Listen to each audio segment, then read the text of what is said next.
بسم اللہ الرحمن الرحیم اللہم افتح علینا حکمتک وانشر علینا رحمتک یا ذو الجلال والاکرام۔ تو جی محترم طلبہ کرام، الحمدللہ عز وجل نور الازاء ہماری جاری و ساری ہے۔ تو آج ہم صفحہ نمبر 187 اور 88 دو صفحات پر مشتمل فصل فی اتخاذ سترہ رکھنے کے بارے میں فصل انشاءاللہ عز وجل کلیئر کریں گے۔ تو ایک ٹاپک تو یہ میں نے اوپر پڑھا، تو اس سے ہٹ کر ایک ٹاپک اس کا اور بھی ہے، یعنی مکمل ٹاپک جو حاشیے میں آپ دیکھ رہے ہوں گے کہ فصل فی اتخاذ السترۃ ودفع المار بین یدی المصلی اذا ظن، سترہ رکھنے کے بارے میں فصل اور نمازی کے سامنے سے گزرنے والے کو روکنا ہٹانا جب وہ گمان کرے اس کے گزرنے کا، تو یہ اس حوالے سے یہاں پر اس فصل کے اندر باتیں ہوں گی۔ اب جو اتخاذ لفظ ہے تو اس کا جو شروع میں آپ الف دیکھ رہے ہیں، حمزہ دیکھ رہے ہیں، تو اس الف کو وصل میں حمزہ وصلی کو گرا دینا چاہیے، ٹھیک ہے۔ تو اب اس کو علیحدہ بھی پڑھیں گے تو چل تو جائے گا، لیکن جو ہم نے اصول قوانین پڑھے ہیں تو اس حساب سے اگر اس پر عمل کریں گے، اجرا کریں گے تو یہ بیسٹ رہے گا۔ تو فی اتخاذ السترہ۔ اچھا آئیے مسائل کی طرف۔ کہتے ہیں اذا ظن، اب یہ جو عبارت میں پڑھنے لگا ہوں پہلی لائن، تو اس کے اندر آپ کو سترہ کسے کہتے ہیں، اس کی لمبائی موٹائی چوڑائی جو بھی ہے، تو یہاں پر ساری جو سوالات آپ کے ذہن میں ہو سکتے ہیں تو ان کے جوابات آپ کو مل جائیں گے کہ سترہ کب رکھنا چاہیے، کب نہیں رکھنا چاہیے، اس کی کیا تعریف ہے، تو یہ ساری چیزیں آپ کو اس لائن میں مل جائیں گی۔ کہتے ہیں اذا ظن مرورہ یستحب لہ ان یغرز سترۃ،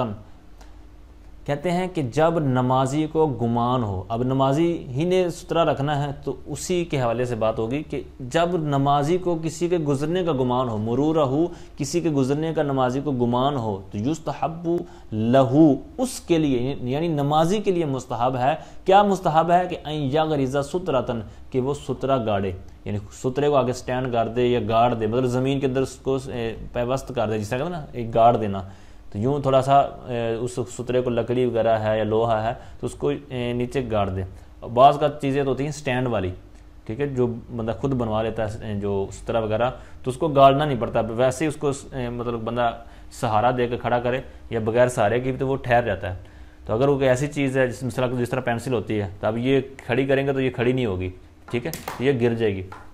تو اس کو اب گاڑیں گے تو یہ اس معنی میں ہے گاڑنا۔ اب اس کی کیا مقدار ہے، کہتے ہیں تکون طول ذراع فصاعدا،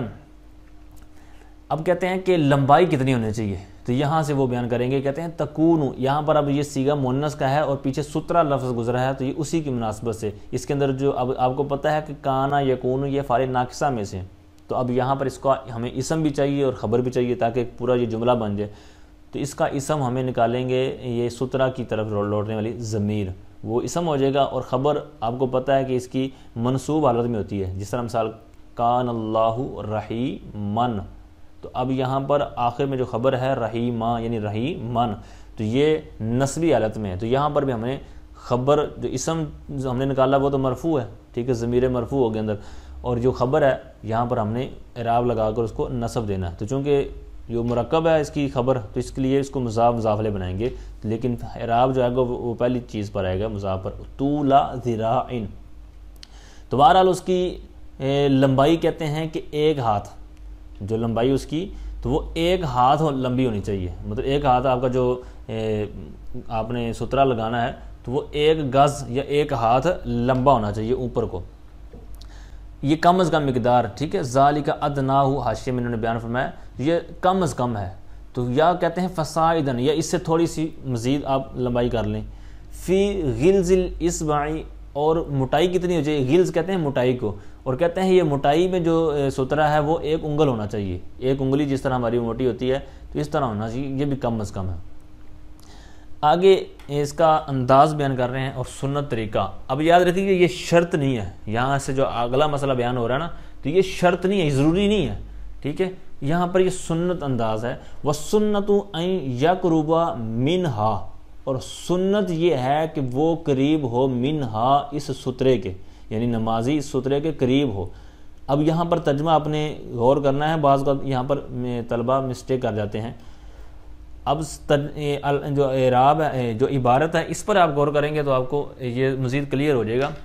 ترجمہ کیسے غلط کرتے ہیں، یوں کر دیتے ہیں یا مسئلہ جب سناتے ہیں کہ سنت یہ ہے کہ وہ نمازی کے قریب ہو، ٹھیک ہے، دیکھنے میں آئی تو مسئلہ ٹھیک ہے، یہ بھی ٹھیک ہے، مطلب کان ادھر سے پکڑ لیں تو ادھر سے پکڑ لیں، بات تو ایک ہی ہوتی ہے نا. تو یہاں پر بھی وہی ہے، یا وہ نمازی کے قریب ہو یا نمازی اس کے قریب ہو سترے کے، بات تو ٹھیک ہے، لیکن عبارت کو دیکھیں تو اس حساب سے میں بات کرنے جا رہا ہوں کہ سنت. اب دیکھیں بس سنت این یقربا، اب پیچھے جو ہم نے سترا اور تکون لفظ دیکھا تھا تو وہاں پر میں نے عرض کیا تھا کہ یہاں پر ہیا ضمیر نکلے گی اور یہ مونس کے صیغے ہیں، یعنی تکون اور سترا یہ مونس ہیں. تو اب یہاں پر اگر دیکھیں، اگر ترجمہ کریں سترے والا کہ سترا قریب ہو تو پھر ہونا چاہیے تھا تقربا، اور منہ ہا کی جگہ منہ ہونا چاہیے تھا کہ اس نمازی کی طرف جو ضمیر لوٹنی تھی. حالانکہ یہاں پر منہ ہا یہ ضمیر ہے، یہ مونس ہے، اور یقربا جو صیغہ ہے تو یہ مذکر ہے، تو لہٰذا اس طرح ہی ہم ترجمہ کریں گے کہ وَالسُّنَّةُ أَن يَقْرُبَ مِنْهَا، اور سنت یہ ہے کہ وہ نمازی، نماز پڑھنے والا اس سترے کے قریب ہو. وَيَجْعَلَهَا، اور اس کو رکھے کہاں پر، کہتے ہیں عَلَىٰ أَحَدِ حَاجِبَيْهِ، حاجی، حاجبن، حاجی بانی، ٹھیک ہے. تو یہ تثنیہ ہے اس کا، لیکن آگے یہ مضاف الیہ ہو رہا ہے احادی کا، عَلَىٰ أَحَدِ کا، تو اس لیے پھر حالت یہ جری میں ہے. تو حاجی بینی تھا تو اضافت کی وجہ سے نون گر گیا. تو اب کیا ہے، حاجب کہتے ہیں ابرو کو، آئی برو جو بھویں ہوتی ہیں، تو بھروٹے بھی اس کو بولتے ہیں، مختلف الفاظ مختلف زبانوں کے اندر. تو اس کے سامنے یعنی دائیں آپ کی ابرو ہے، آنکھ کے اوپر جو یہ بال ہے، یا لیفٹ ہے، تو ان میں سے کسی کے آپ نے اوپر رکھنا ہے. بالکل سٹریٹ نہیں ہونا چاہیے تاکہ یہ وہم نہ آئے کسی کو کہ یہ جناب اس کو مطلب نماز سجدہ گویا کہ کر رہا ہے. تو یہ تشبیہ یا وہم سے بچانے کے لیے یہ اختیار کیا گیا کہ تھوڑا سا آپ کے دائیں بائیں ہونا چاہیے، مطلب یا تو دائیں طرف والا جو ابرو ہے یا لیفٹ والا. تو اسی کی بات آگے آ رہی ہے، کہتے ہیں ولا یسمدو یا ولا یسمدا، اگر اس کا عطف مانے، لیکن آپ علیحدہ پڑھیں ولا یسمدو الیہا صامدن، اس کا مفعول مطلق ہے، اور بالکل سٹریٹ نہ رکھے. اب اس کی مزید انہوں نے عبارت نیچے نکالی ہے کہ لا یقابلہ مستویا مستقیما بل کان یمیلا عنہ، وہی کہہ رہے ہیں کہ وہ بالکل اس کے سامنے نہ ہو بلکہ اس سے ہٹ کر ہو، کسی طرف مائل ہو، یعنی دائیں طرف یا بائیں طرف. تو یہاں پر وہی میں نے جو پہلے عرض کر دیا اور اس کی حکمت بھی عرض کر دی کہ یہ کیوں ہے. اب یہ صورت ہے کہ بندہ ایسی جگہ پر ہے کہ آگے سے گزرنے کا گمان تو ہے کسی کا، لیکن اس کے پاس کوئی چیز ہی نہیں ہے رکھنے کی، مطلب کوئی چیز بھی آس پاس اس کو نظر نہیں آتی ہے کہ جو کوئی ترکیب یہ استعمال کر سکے، کوئی طریقہ کار اختیار کر سکے. تو پھر کیا اسلام اجازت دیتا ہے؟ تو پھر انہوں نے آگے اس کا ہیلا بیان فرمایا، ایک طریقہ کار اختیار فرمایا کہ وَإِن لَمْ يَجِدْ، اور اگر یہ نہ پائے، جو نمازی ہے نہ پائے مَا يَنْسِبُهُ فَلْيَخُطَّ خَطًّا طُولًا، تو پھر کہتے ہیں کہ یہ نصب کرے، مطلب کھینچے لگائے. کیا کرے؟ ما ینصب، یعنی جب یہ چیز نہ پائے ما ینصبہ، کہ جس کو یہ نصب کر سکے، کھڑا کر سکے یا گاڑ سکے، یا جو بھی آپ ترجمہ کرنا چاہیں، یعنی سترے کے لیے وہ استعمال کر سکے، ایسی کوئی چیز بھی نہیں پاتا. تو پھر کیا چیز کرے؟ فَلْيَخُطَّ خَطًّا طُولًا، تو پھر یہ لمبائی میں، طولاً لمبائی میں ایک خط، لکیر کھینچے، مطلب قبلے کی طرف، مطلب یہ قبلے کی طرف کھڑا ہے تو قبلے کی طرف آگے کو کھینچ دے، ایک لکیر، ایک خط کھینچ دے. یہ کس وجہ سے ہے؟ اور آگے والی جو عبارت پڑھنے والا ہوں، اسی وجہ سے تاکہ جو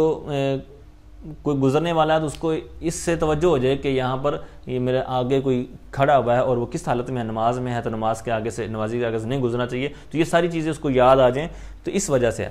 دوسری چیز کیا، اب یہ تو تھا کہ لمبائی میں کھینچے سیدھا قبلہ کی طرف. اب بعض کا اور بھی قول لکھا ہوا، کہتے ہیں وَقَالُوا بِالْعَرْضِ مِثْلَ الْهِلَالِ، ہلال آپ کو پتہ ہے کہ پہلی رات کے چاند کو کہتے ہیں. تو پہلی کا چاند آپ کو پتہ ہے کیسا ہوتا ہے کہ ٹیڑھا ہوتا ہے، یعنی ایک طرف مائل ہوتا ہے. تو یوں ہی کہہ رہے ہیں کہ یہ اس طرف، تو کہتے ہیں وقال بالعرض، عرض کہتے ہیں چڑائی کو، پیچھے لمبائی کا مسئلہ تھا، اب ہے چڑائی کا، یعنی جس طرح ہلال ہے تو اسی سے کہتے ہیں مثل الہلال، ہلال کی مثل چڑائی میں. بعض نے کہا وقالو، بعض نے کہا. اب بعض یہاں سے نحوی مراد نہیں ہے، صرفی مراد نہیں ہے، کیونکہ ہم فقہ پڑھ رہے ہیں تو یہاں پر فقہا مراد ہے. یعنی بعض فقہا نے چڑائی کا یہ حکم ارشاد فرمایا کہ بعض نے فرمایا کہ چڑائی کی صورت میں. کیسے چڑھائی؟ کہتے ہیں مثل ہلال، ہلال کی مثل، اس چاند کی مثل جو پہلی رات کا ہوتا ہے، اس طرح یہ خط کھینچے. ٹھیک ہے، تو اب آگے آئیے. اب یہاں پر ایک یاد رکھنا اپنے مسئلہ، یہ نیچے حاشی میں بیان فرمایا گیا کہ ایک بندہ ہے کہ اس کے سامنے سے اگر کوئی گزرنا چاہتا ہے اور اس نے کیا کیا کہ اس کے پاس سترے کی مقدار، یعنی جو چیز سترہ بن سکتی ہے، جس طرح اوپر ہم نے چیزیں پڑھ لی ہیں، اس کے مطابق کوئی اس کے پاس چیز تھی یا اس کے پاس چادر تھی، تو اس نے کیا کیا کہ نمازی کے آگے کیا اس کو،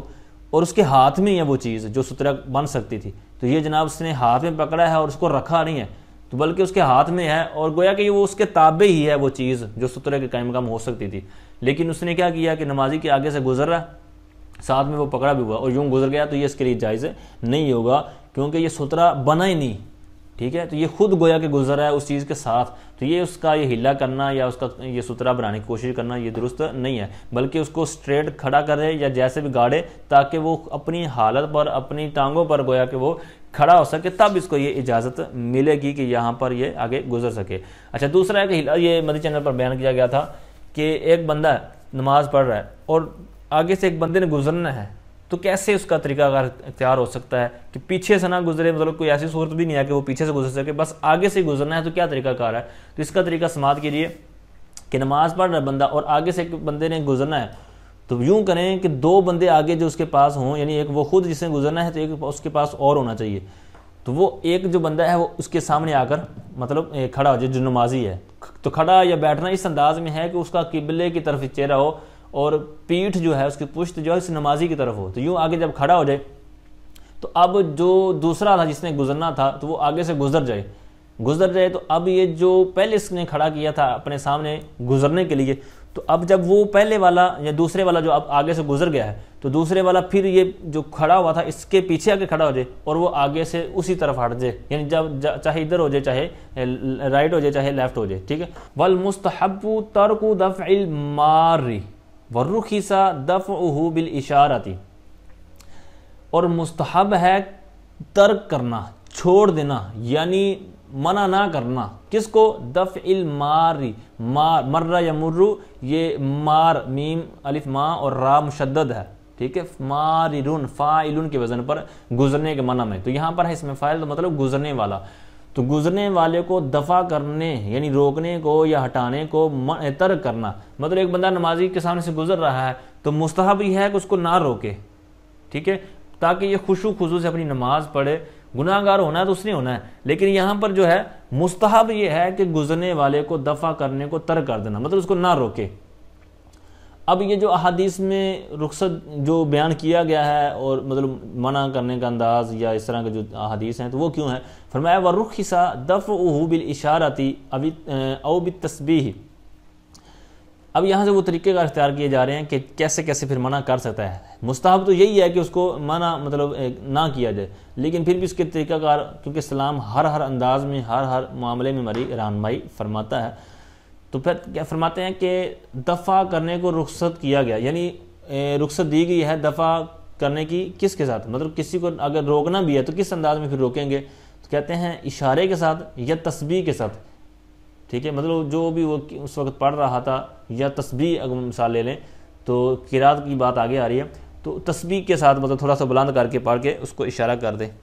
پھر کہتے ہیں مکروہ کیا ہے؟ یہاں پہ دو چیزیں بیان کی گئی ہیں نا، اشارہ یعنی سر کا اشارہ کر دے یا آنکھ کا اشارہ کر دے یا ہاتھ کا اشارہ کر دے مختصر انداز میں کہ عمل کثیر نہ ہو، دو چیزیں، ایک اشارہ اور دوسرا بالتسبیح۔ تو اب آگے کہتے ہیں وَقُرِهَ الْجَمْعُ بَيْنَهُمَا، ان دونوں کو جمع کرنا مکروہ ہے، مطلب ایک بندہ اشارہ بھی ہاتھ کا کر رہا ہے یا کسی اور جگہ کوئی اور اشارہ کر رہا ہے، ساتھ میں جناب تسبیح بھی اس نے بلند کر دی ہے، تو یہ دونوں چیزیں مکروہ میں آ جائیں گی، ایک چیز اختیار کر سکتا ہے۔ اب آگے مزید مذکر اور مؤنث دونوں کے لیے علیحدہ علیحدہ مسئلہ بیان کر رہے ہیں کہ وَيَدْفَعُهُ، اب یہاں پر غائب کا صیغہ ہے، مذکر کا صیغہ ہے، تو لہٰذا یہاں مذکر کی بات، مذکر کا مسئلہ ہوگا وَيَدْفَعُهُ بِرَفْعِ الصَّوْتِ بِالْقِرَاءَةِ، اور کہتے ہیں مذکر یعنی مرد اگر ہے تو وہ اس انداز میں بھی یہ اختیار کر سکتا ہے، کہتے ہیں وہ یدفعہ، اور مرد منع کرے گا برفع الصوت، آواز کو رفع کر کے یعنی بلند کر کے، یعنی قرات کر رہا تھا بالقراءۃ، قرات کے ساتھ، یعنی قرات کر رہا تھا، سورہ فاتحہ پڑھ رہا تھا یا سورہ ساتھ ملا رہا تھا اور آگے سے کوئی گزرنے لگا تو یہ تھوڑی سی صورت کو بلند کر دے۔ اب یوں انداز نہیں ہونا چاہیے کہ بس جیسا کہ جناب اس کے گلے پڑنے لگا، تو یہ نہیں انداز ہونا چاہیے، بلکہ اسی انداز میں جو اس کا انداز پڑھنے کا ہے، بس آواز کو یہ تھوڑا سا بلند کرنا ہے۔ اور مؤنث کی کیا بات ہے؟ کہتے ہیں وَتَدْفَعُهُ بِالْإِشَارَةِ، اور مؤنث منع کرے گی اشارے کے ساتھ، یا کس کے ساتھ، ابھی تصفیقی یا تصفیق کے ساتھ۔ اب تصفیق کیا ہوتی ہے اس کی آگے اسی عبارت میں انہوں نے بیان فرمایا،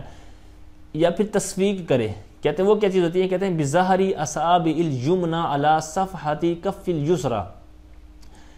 بظاہری، ظاہر کہتے ہیں پشت کو، ٹھیک ہے، پشت کن کی، کہتے ہیں اصابع الیمنی، دائیں ہاتھ کی جو انگلیاں ہیں، دائیں ہاتھ کی جو انگلیاں ہیں، تو انگلیوں کی پشت سے، بیک سائڈ سے یہاں پر ان کے ساتھ علی صفحۃ کف الیسری، الٹے ہاتھ کی جو ہتھیلی ہے تو اس کی جو کنارہ ہے تو اس پر یہ آپ نے ٹچ کرنا ہے، یہاں پر مارنا ہے، مطلب کلیپنگ نہیں کرنی، تالیاں نہیں بجانیاں، بس یہ ایک انداز ہے یہاں پر۔ اب یہاں سے تالی کی ممانعت بھی سامنے آتی ہے کہ یہ درست نہیں ہے، یہ لہو و لعب ہے، یعنی تالی بجانا۔ تو بہرحال اب یہاں سے مزید ہمیں بہت آگے اہم چیز بیان کی جا رہی ہے کہ ولا ترفعوا، کیونکہ مذکر کے لیے یہ تھا نا کہ وہ قرات کو بلند کر دے، آواز بلند کر دے، لیکن یہاں پر اس مؤنث کے لیے وہ چیز بیان نہیں کی گئی، کیوں نہیں کی گئی، یہاں سے حکمت بھی بیان کریں گے، کہتے ہیں ولا ترفعوا صوتها لانه فتنة، اور وہ مؤنث یعنی وہ عورت صوتها اپنی آواز کو بلند نہ کرے، کیونکہ یہ اس کی آواز لانه ہو ضمیر لوٹے کہ صوت کی طرف، یعنی اس کی جو آواز ہے یہ فتنہ ہے۔